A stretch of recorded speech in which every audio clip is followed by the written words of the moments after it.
You're listening to the Marketing Funnel Show, episode number 73. Have you ever bought something based on the recommendation of someone else? Even if you didn't actually know that person? That is the powerful persuasion pillar of liking. And today we're breaking down how you can use this in your own business. Welcome to the Marketing Funnel Show. I'm your host, Michelle Evans, and this is the podcast for coaches, experts, and online business owners to learn how to go from simply surviving to sold out using the power of marketing funnels. All right, let's jump into today's show. Well, hello there. Welcome back to another great week, and thanks for letting the Marketing Funnel Show be a part of your week. Hey, I've got a quick question for you.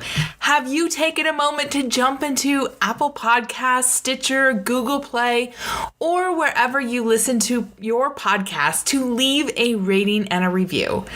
If so, will you do me a favor and yourself a favor and send me a screenshot and I will give you a shout out, my friend.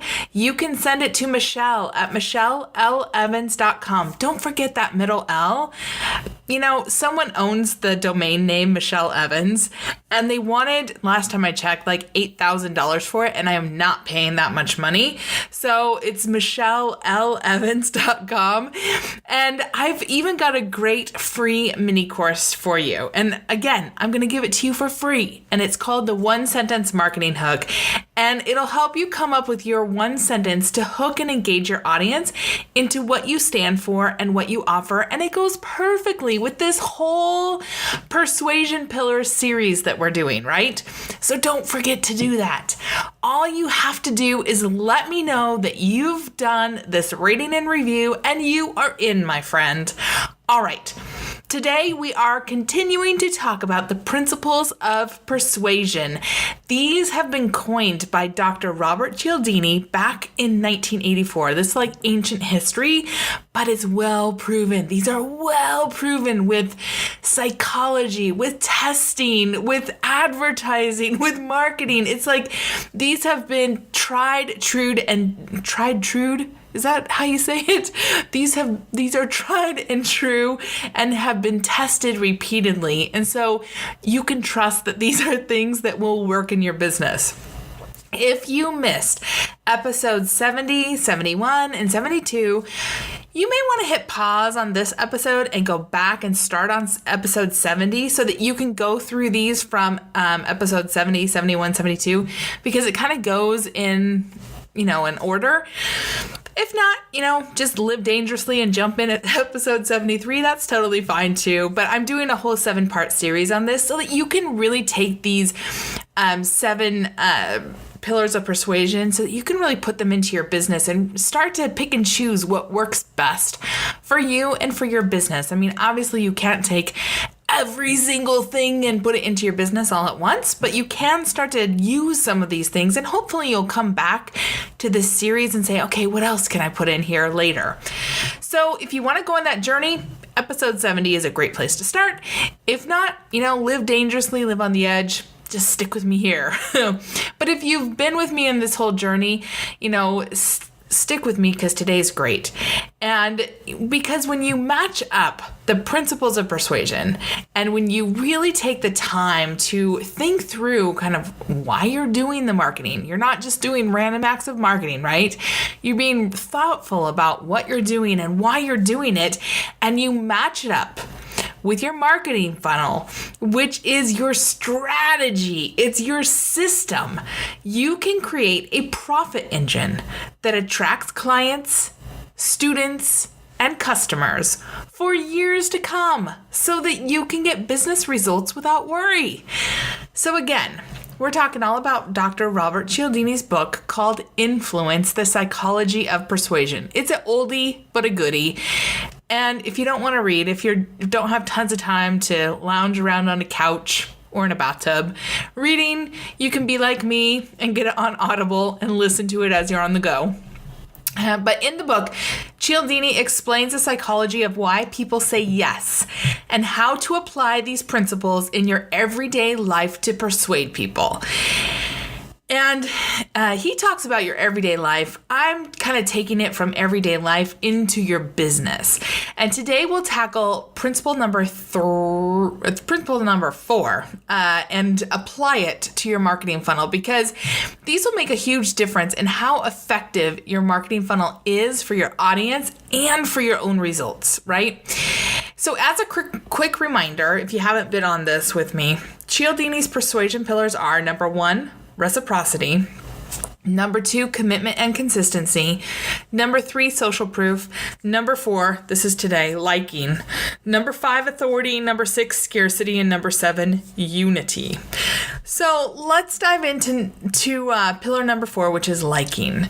So why do brands selling automobiles, shampoo, and face cream always feature some highly desirable female model with long flowing hair, usually like blowing in the breeze, right? Why does Nike hire well-known athletes, usually sweating and in the moment? Why do companies like Microsoft pay massive big bucks to have their products prominently featured on TV shows and in blockbuster movies? The answer is this persuasion pillar of liking. Dr. Cialdini explains that we are more likely to say yes to requests made by people, by companies, and by brands that we like.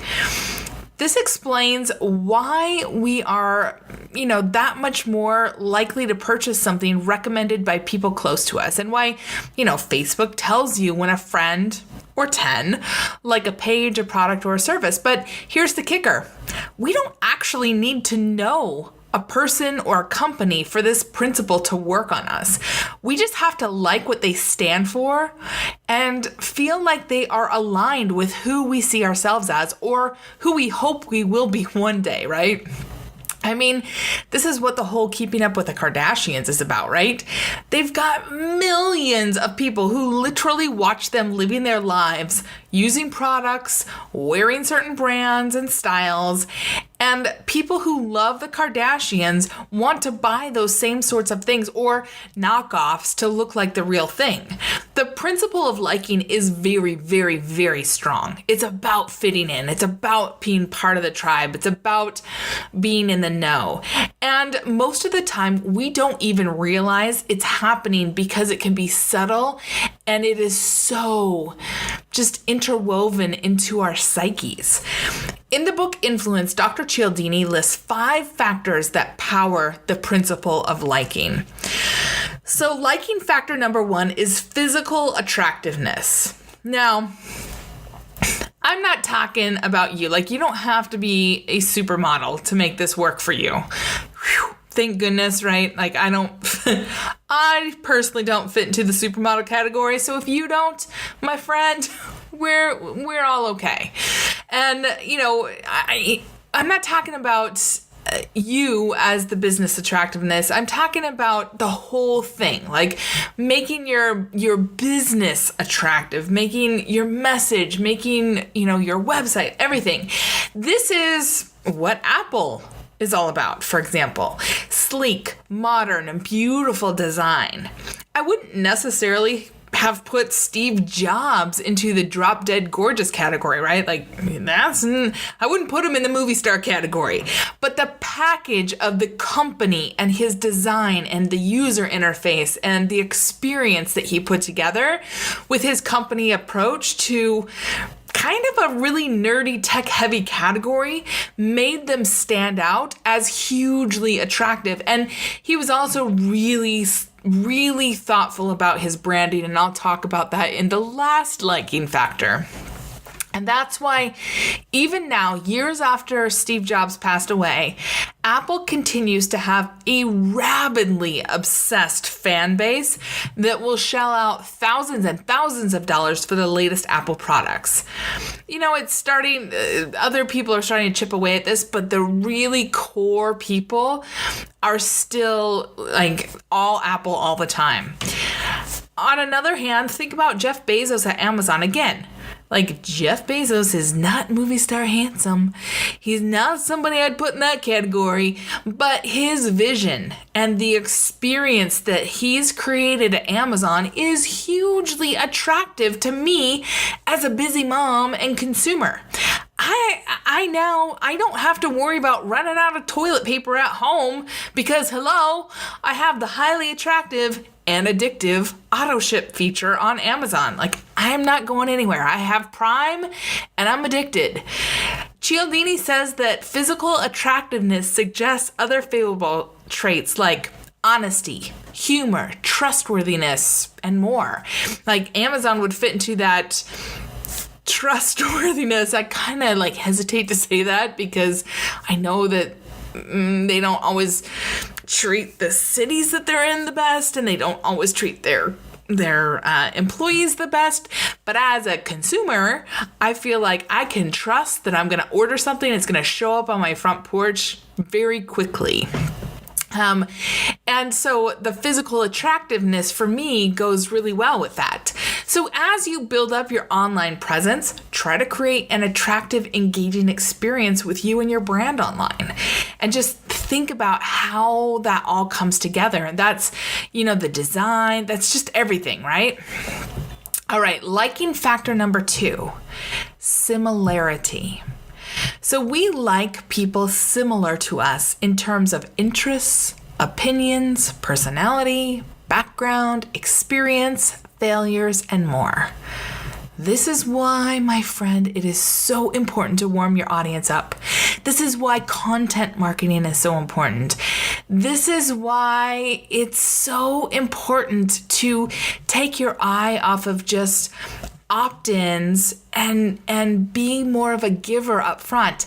And I talk about this all the time when I'm talking about marketing funnels. And I talk about the quote unquote secret to good marketing. It's this idea of warming your audience up by sharing stories of a time when you faced failure, like what your audience faces. And I talk about this and I see people like deer in the headlights, like, I don't want to talk about my failures. That's no. But honest to goodness, this is how you attract the right people to your business. When you share that you've struggled with things, like think about Oprah. She is the perfect example. Oprah and Ellen and like these big personalities who've shared things, their struggles over the years. Why do you think people love them so much? Because they're like, oh my gosh, I struggle with that same thing. You're just like me, right? There is something incredibly powerful about finding a person, a leader, a company, or a brand that acts like a friend, that connects and creates a bond with you. One aspect of making your customers think of you like a friend is relatability and similarity. And it's this part of likability, right? If your customers, if your buyers, if your audience feels that you can relate to them, that you're kind of like them, but maybe you're a few steps ahead of them, and that you understand the problems that they're facing, they can begin to think of you like that trusted friend, like that person that they kind of want to be like, they want to learn from, they want to be around. They're like, hey, I think you might have something I need to find out. I might want to learn more from you. I might want to buy from you. So here's another example. Do you have a favorite movie franchise or book series? I do. Look, I love a lot of movie franchises, but my biggest, truest love is a book series called Outlander. I freaking love these books, and I have since the 90s. Like, I fell in love with these books. I think that I first started reading them like 1998, maybe. So when Starz came out with the TV series, and the author says that there's over 2 million words in this book series. Like, I love these. I've read these books so many times, I can't even tell you. So in 2014, when Starz came out with the TV series, I was over the moon. I could not wait. And it wasn't just because I could see my beloved story on the small screen. And I'm not even gonna lie, when the new episodes come out on Sunday, I am like locked in my room. Nobody better talk to me. Nobody better interrupt me for that time, because I'm just like, and I know the story frontwards and backwards, but if anyone were to, I don't even think anybody ever has, but if they were to come interrupt me, they would probably get their head torn off, because I love these so much. I'm just like, I've got to watch this. And I hardly ever watch TV like this. But even more than that, all of a sudden, I was able to find my people. Like, my people suddenly showed up in the form of podcasts, swag. There were like t-shirts and sweatshirts and bags. And I don't actually have any of these, but all these like 18th century costume makers all of a sudden came out of the woodwork. I'm not going to be like putting on any like big foofy dresses that require, 2 hours of prep time. That's way too foofy for me. But, like these soap makers that have authentically made 18th century soaps, all this stuff. And pretty soon, Outlander was recently at the New York Comic-Con even, and they built the cabin that was just featured. And like, it was like my love of this universe was validated, and I belonged to this whole community. And I'm not gonna lie, it's like the new episodes come out on Sunday, and my favorite podcast for this comes out on Monday morning. And of course, I'm on a Patreon of it, so I get it. I jump out of bed first thing Monday, and I'm like frantically downloading my podcast. And if my podcast isn't there, I'm like, no, because I listen to the podcast host, and it's like hanging out with my besties, dishing on the episode. Like, I'm such a nerd about this. But this is what it means to really belong, right? It creates a bond. And I'm going to be so sad when this TV series is over, because it feels good. I love my people who nerd out on these stories like I do. And, if you feel like that about anything, about a product, a service, a movie series, a comic series, a superhero series, whatever, you know how that feels. And my question for you is this: how can you create a place where your community feels like they belong? How can you create that? And the bottom line here is, we like people like us, right? We like people who love to nerd out on the things we love to nerd out on. All right, so that might have given you a little more insight into me than maybe you wanted, but there you go. All right, liking factor number 3, compliments. I think Wendy's, yes, the fast food chain Wendy's, is abso-frickin-lutely the bomb diggity dog at this. If you have never seen Wendy's Twitter game, it is on fire. They are amazing. And you don't even have to jump into the Twitterverse to see it. Just Google Wendy's Twitter and you'll see some pretty epic Twitter takedowns. They're hilarious. I don't know who runs their Twitter account, but they're amazing. And when you think of compliments, you might think of like fawning over people, but Wendy's is kind of the opposite. Like, they don't really compliment people. Sometimes they do, but not usually. People tweet at Wendy's kind of to get a smackdown, because they want a laugh and they want validation. They kind of want to be seen, and that's a compliment. I really, Wendy's is really good because they go after their competition and they just roast them, but in a really hilarious way. But they'll do it to regular people too, who will just like tweet random stuff at them. And it is so funny. It is just hilarious. And like, there's other people out there who do it really well too, but I think Wendy's by far and away is the best. Now, switching gears, have you ever shared or responded to a brand on social media and gotten no response? I mean, yeah, probably all of us have, and we probably don't really think much about it, right? So if you comment on, I don't know, like a news story or one of your favorite brands or whatever, you don't usually get a response back from them. Well, have you ever shared or responded to a brand on social media and then gotten a response? How does that make you feel? I'll never forget when Amy Porterfield gave me a shout out on her podcast in episode number 100. I woke up that morning and I had hundreds of people. I mean, my inbox on Facebook was overflowing. I was like, what is happening? What is happening? It's crazy. I think I had 380 people who had messaged me. I was just like, oh my gosh, what is happening? And I had tons of emails. I had hundreds of people who reached out to me and let me know that they'd heard her talking about me. It was thrilling and it was humbling. And, I commented on social media and then Amy responded. I was just like, oh my gosh, this is an amazing day. And there have been many times when I've gotten comments back from people online that are just thrilling and it feels really great. It's validating.